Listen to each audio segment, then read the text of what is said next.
Education is at an inflection point. Decisions we make today about digital leadership, cybersecurity, AI, and student-centered innovation will shape the future of every classroom tomorrow. I'm your host, Robert Martellacci, founder and CEO of MindShare Learning, and we're spotlighting the leaders and ideas transforming education. Today, I'm honored to have join me for a MindShare Learning moment Keith Krueger, who is the CEO of the Consortium for Schools Networking. Keith leads a global community of K-12 technology leaders, advancing innovation and equitable digital learning environments, a nationally recognized advocate for education technology, policy, and leadership. He has spent decades championing the strategic role of CIOs and CTOs in transforming school systems for the digital age. And he's going to give us a sneak peek of what's to come for CoSN 2026 in Chicago, building what's next together. Thank you for joining me, Keith Krueger. Great to see you, Robert. Wow, what a fascinating time it's been in educational technology. It's not our first rodeo. We've seen these movies replay themselves over and over in the past decades with new innovations. The theme of building what's next together, what does building truly mean in 2026? Are we talking about incremental upgrades or a fundamental redesign or district technology ecosystems? There's a lot of moving parts here. Yeah, well, I definitely think that, stepping back and thinking reflectively about what is actual fundamental redesign and transformational kinds of things approach is critical. That's not to say there aren't small things that we ought to do that improve what we're already doing. But if that's all we do, that seems to me insufficient. And so the conversation we always want to have with our key decision makers at school boards, school districts is, what is it that we can do that really makes a difference, and what's our why, as they say. AI governance and AI acceleration. We can't ignore the topic. It's in our conversations. Almost every sentence. I'm hearing AI this or AI that. District leaders are under pressure to deploy AI quickly, but governance, safety, and equity can't lag behind. How is CoSN 2026 equipping leaders to balance innovation, velocity, and responsible oversight? I know you've got resources available on your website that you could perhaps touch on. There's a readiness scenario that districts need to be mindful of because everyone seems to be at a different place. Yeah, I think there is a certain breathlessness, perhaps by many educators, many policymakers, that school districts need to run fast. And we certainly hear that at the national level, but we also have to be responsible. And so, one of the ways that CoSN has been working at that for the last 2 years is we created an AI maturity model, and that allows school districts, AI touches everything that the school district does. And I think we've had so far a fairly narrow conversation, mostly about, does AI cause cheating and AI classroom use? And that's certainly an important conversation, but we need to put that in the context of how school leaders really need to think about AI, and that it certainly involves executive leadership. That means policies and guidance. That also means thinking about, for instance, how your data is done, because I'll tell you, if your data is siloed or dirty, you're not going to have very effective or powerful uses. In fact, you'll get bad responses from AI.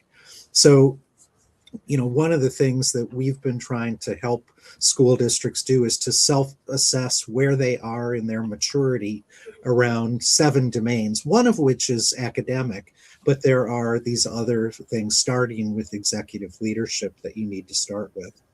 And I would also just say that, there tends to be a rush to the instructional in the classroom, and that makes sense because we're about teaching and learning.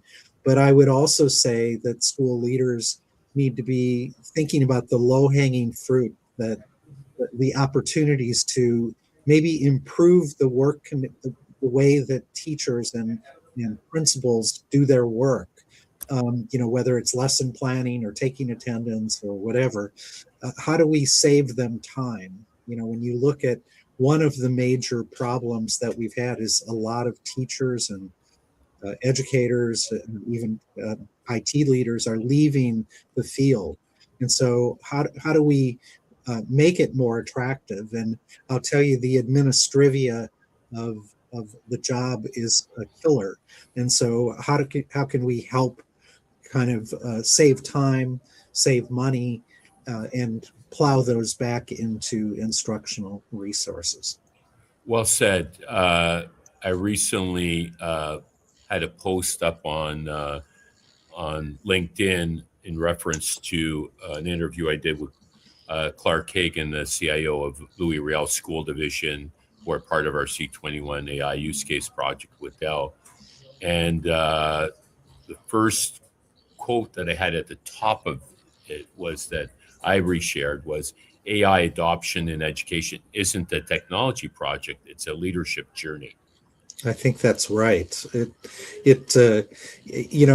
We, and also, when we're thinking about things like classroom use, a lot of educators, parents might say, well, do you have an AI policy? And, the question is, do we want to focus on the behaviors of what we want, or do we want to focus on the technology? We don't have calculator policies. Now, we might have academic integrity policies, right? And if we're concerned about cheating, that's a question that actually predates ChatGPT and other forms of generative AI. So absolutely.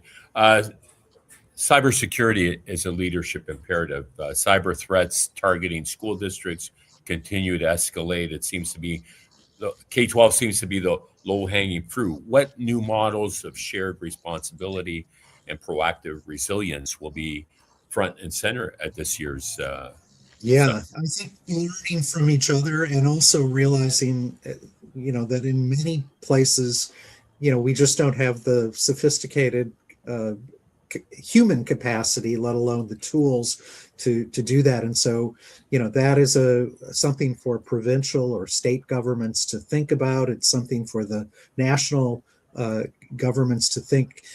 We shouldn't be out there alone. We want to make sure that we protect the data. And I'll tell you, the topic we just talked about with AI, the cyber criminals have increasingly AI-driven tools that really are hammering on our education networks. And we need to help school districts think how they can use AI tools to protect themselves, to find out what vulnerabilities they have. Absolutely. And, there's a big campaign in Canada through media, the awareness folks around web aware, and now with social media and digital citizenship. I find it difficult to differentiate whether something's real or not in the age of AI. It's really added a whole new complexity to digital citizenship and awareness, hasn't it? It really has. And, what is fake is really hard to know, and getting ever more sophisticated through video, through voice. And it's not easy. I think even those of us who have been in this space for a while, just an hour ago, I got an email it was to a Google Doc asking me to open up for an agreement. And I had to look at it about 4 times before realizing it was a fake phishing kind of attack. Right. Yeah, it's so true. Well, to that point, KPMG came out with a study. 73% of students are using AI. 77% want to know how to use it responsibly and ethically.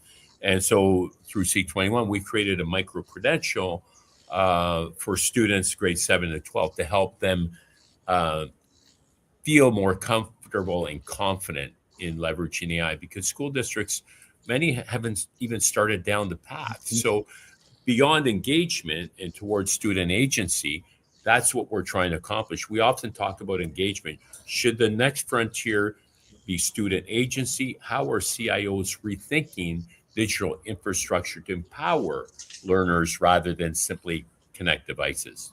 I think that your question is really powerful, and that is, for many years, ed tech leaders have talked about this or that solution is engage the students, but what we really want is student agency, and that should be the metric of finding the power to take control of their learning and be better scholars. So yeah, I think you're onto it in terms of where we need to go. And simple engagement is probably not the metric that we need.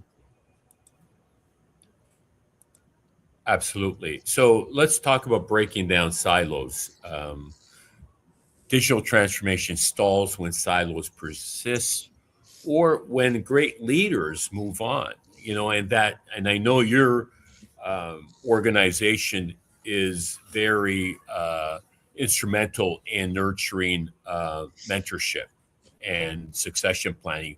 What governance models or leadership structures are emerging to better align CIOs, CTOs, superintendents, and instructional leaders?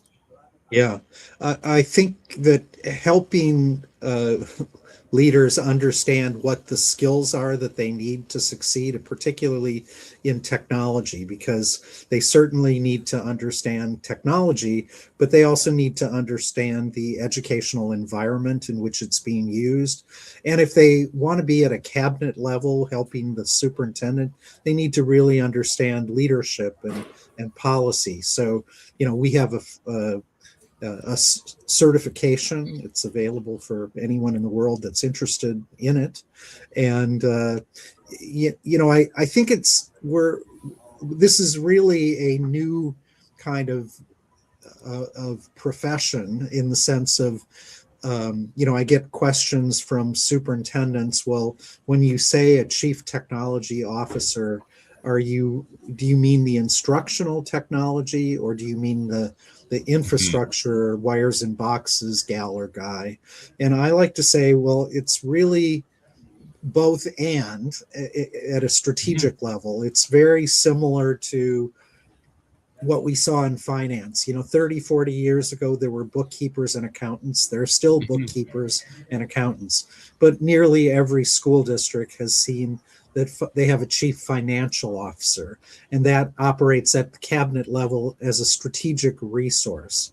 And that's Right. the moment that we're at with technology, where it needs to be a strategic resource that thinks horizontally across the enterprise of the school district, that certainly has instructional and infrastructure, but also works with operations, also works, to think about new and better ways that we can accomplish all the things that school systems need to do.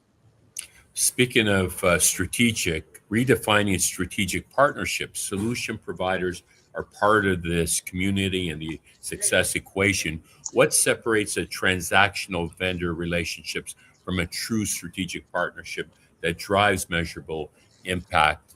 I've Yeah. never seen a more pent up demand from education systems to really partner meaningfully and deeply with industry. This is at the heart of what CoSN is. It's a part of our DNA. And I've been with CoSN now for 3 decades. And I wasn't there at the first 2 years of when it was founded. But we very quickly realized that you can't have a strategic conversation about technology without industry kind of in the room. But that means that everyone has to take a different role, not selling your particular solution. Of course, there's a time and place for that. But what they really need is a conversation about trends, about thoughtful things, requirements that are needed. And so that requires being a trusted partner. And I think that's what you were alluding to, kind of co-creating what our expectations are for bringing a solution into the K-12 environment. And that works best when, in fact, we have both industry and school leaders sitting down together and starting by, what problem are we trying to solve? Well said. So let me paint a scenario. If a district could start from scratch today, informed by everything we've learned about AI and cybersecurity, privacy, personalized learning, what would they stop doing immediately and what would they build first? Well, it's interesting because for 17 years, actually, we've been doing an annual Driving K-12 Innovation. It's really a resource around how K-12 can think about what are the most exciting innovations with technology. And I like to say that it comes out every year. It has 9 trends, 3 in the bucket of hurdles. What are the things we're trying to overcome, the barriers? 3 that are the accelerators, and 3 last are the technology, the tech enablers. And the reason I describe that mindset is as technology advocates, people like you and me and the people in the school districts and school boards who are advocates for technology often start by talking about the technology. But actually, we need to start by talking about the hurdles and how the world is changing with accelerators. So the hurdles, earlier in the conversation, we were talking about, we have a lot of teachers, administrators leaving the field. It's hard to recruit, it's hard to retain them. So as we think about something like artificial intelligence, it's not, we don't just need to do artificial intelligence hypothetically, but how can we apply that to make it more attractive to be in teaching and school administration? How do we make it, do, whether it's lesson planning or grading or whatever, now those all have to be thought through and done carefully. But it isn't AI for AI's sake, but AI to solve some major problem. And, another digital citizenship you referenced, that was one of the other top things. For the first time, it appeared on our top 3 this year in 2026. I think, and there's no question that AI makes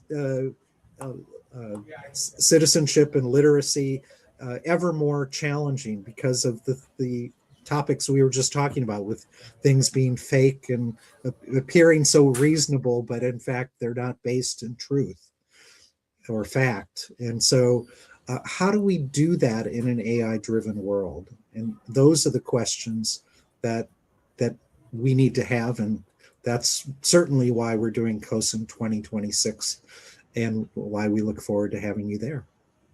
Well, fascinating insights, Keith Krueger. Thank you so much for your time this afternoon. Final thoughts to share? Just thank you for all you do, Robert, and hopefully spring is coming. Yes, we've had enough of a winter up here in Canada, and looking forward to seeing you in Chicago. later this, in April. It's fast approaching. So I hope that our folks online will take an opportunity to check out the opportunity to attend CoSN, Build What's Next Together, Chicago, April 13th to 15th. Once again, thank you, Keith, for your continued leadership and for championing community and committed to building safe and innovative and future-ready school systems. We truly appreciate you taking the time to join us and to share your vision. To everyone watching, if you're serious about shaping the future of digital education and modernizing education, CoSN 2026 is where the blueprint conversations turn into action. Let's continue to build what's next together. My name is Robert Martellacci, the MindShare Learning Report. Be sure to check out www.MindShare Learning to get your latest issue. And until next time, stay healthy, stay safe, and keep the learning curve steep.